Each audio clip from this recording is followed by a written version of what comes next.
Hi there, Aaron Dunn here, and in this video we're going to be taking a deep dive look at our pension commencement form that now includes the ability to create a two-step process where you may not know the initial balance to commence the income stream.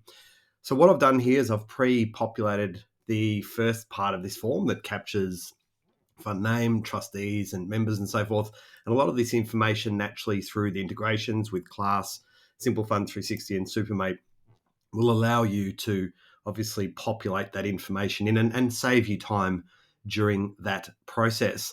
So what some of these key changes that have occurred within this form come down to a decision that needs to happen as to whether you're going to be starting that pension based upon a balance that is already known, or whether you want to go through, in essence, a two-step process. That two-step process meaning that you start with a set of documents that say that the pension is to be paid, and then following on from that, once the account balance is known, you would then produce that second set. So you've got here the ability whether you want to pay it under the Smarter SMSF deed or whether it's not, and again, whether you know the specific rules or not. If you don't, it'll create a generic set. If you do, you can put that clause and rules number.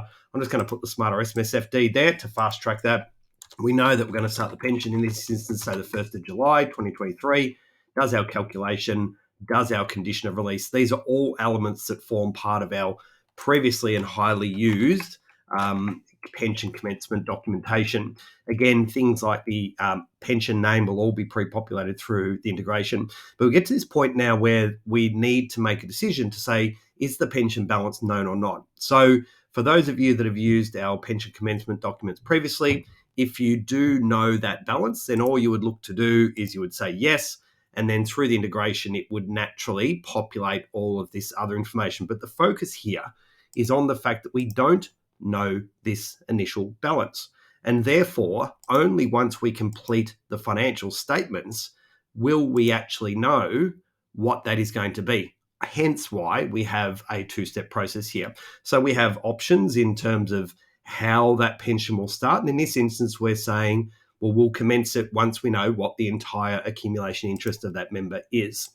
So then it allows us to go through and complete the rest of the questions to enable us to do what we'll call stage one of the documentation process. And this includes decisions like how the benefits are to be paid to the member. So whether there is going to be pensions paid to the member at the minimum level, at another specified level, and the term or timing of those payments, which a lot of our members talk to, or choose, I should say, that trustee discretion. And we do have reasons why that becomes so important, because of the fact, ultimately, that at the end of the year, you do have that discretion around payments to ensure that the minimum obligations are met across all of the income streams. And we are therefore satisfying the requirements, not only what the law says, but what the agreement under the pension standards require as well. We then have, again, just a couple of final choices around whether we have reversionary beneficiaries or not. So in here, if we say that's Jane Smith, a spouse, and we have the ability to choose whether we want to restrict the level of reversion, either by percentage, dollar amount, or the transfer balance cap. In this instance, I'm just going to link it to 100%. And as part of the Smarter SMSF pension rules under our deed, you have the concept of a paramount document, which I won't focus on today. And finally, through this process, you have the ability to choose whether you're setting aside assets. So in this first instance, we wouldn't have anything specifically targeted here. We would go through and look at that process as part of step two if we did have really any segregation that we might be looking to utilize in this process. So once we get to this final point here of the choice of segregation, we then look to review and then submit that information. It will enable us to then decide about what the next steps are going to be. So you can see there I've just chosen the fact that we're not going to be segregating assets. And then on this review and submit page, subject to whether you are a member or whether you're ordering these documents on a pay-as-you-go basis, you still have the ability to review all of the information that actually sits on this page. However, the key difference ultimately is going to come down to the ability as to whether you need to pay for that document or whether it simply deducts off your subscription. So all this information follows through. In this instance, with a subscription for me, I have a zero price, and once I submit, it will then deduct off the counter. For those on a pay-as-you-go basis, you would simply need to include your credit card information there. So once that information is submitted, just like any other form, you are going to get confirmation of this order having gone through. You'll get an email that contains all the details that are on this page, so you can check obviously against the completed order. And what I should say is the additional email you'll get will talk about the fact that you have requested that two-step process and what step you should ultimately take next. And that's what we're going to do in the second half of this video shortly, where we show you how to complete step 2 and some of the additional features that we've got as part of that process as well. Okay, so we've got our initial order done. You can see here within the documents, you'll be able to view that order and go from there. That's not what the focus of this one is about, but what we have done is once that first order has been created as part of a two-step process, we have actually put as part of the feature of this document, the ability for you to automatically go and complete stage 2.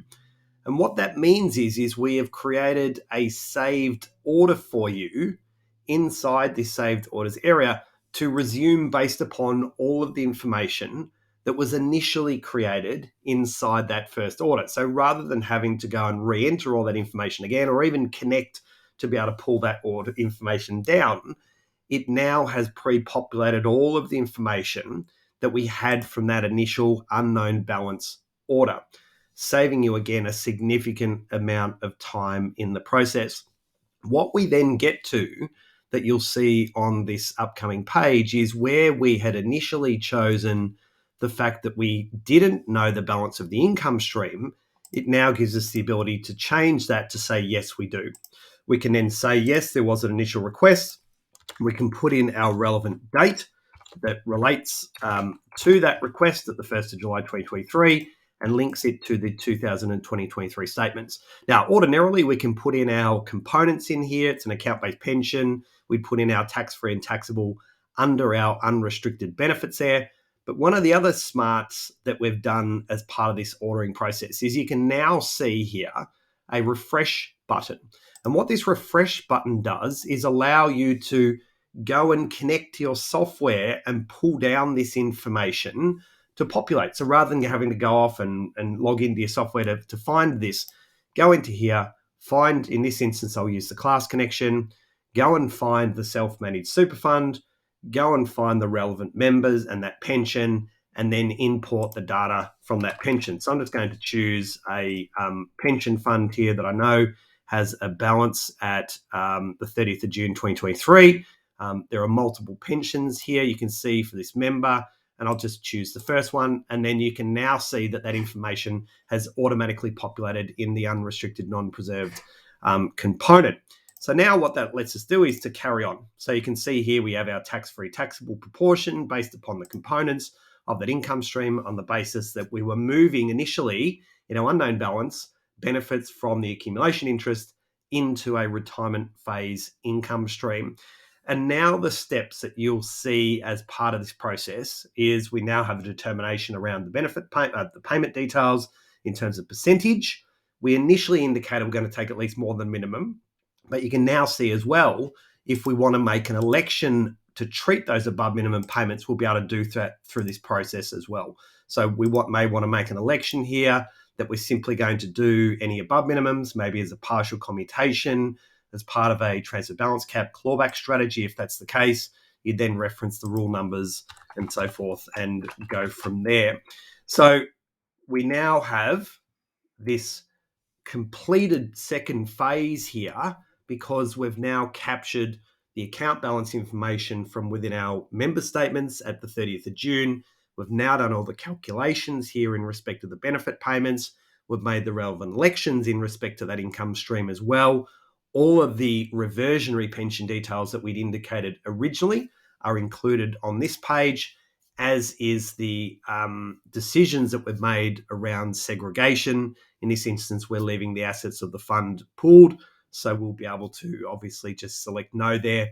And then once again, we have the ability to review and submit that information prior to obviously receiving the documents. So if you are a member, then this second document is naturally just going to count as a second order as part of the process for our pay-as-you-go individuals who look to order this.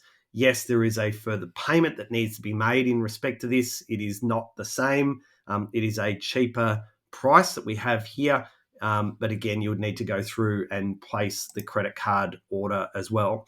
So that really summarizes what is a two-step process and a significantly enhanced pension commencement documents that we have on here. We feel like we've really addressed a gap that we've seen in the marketplace and in terms of the requests that we've had from our members.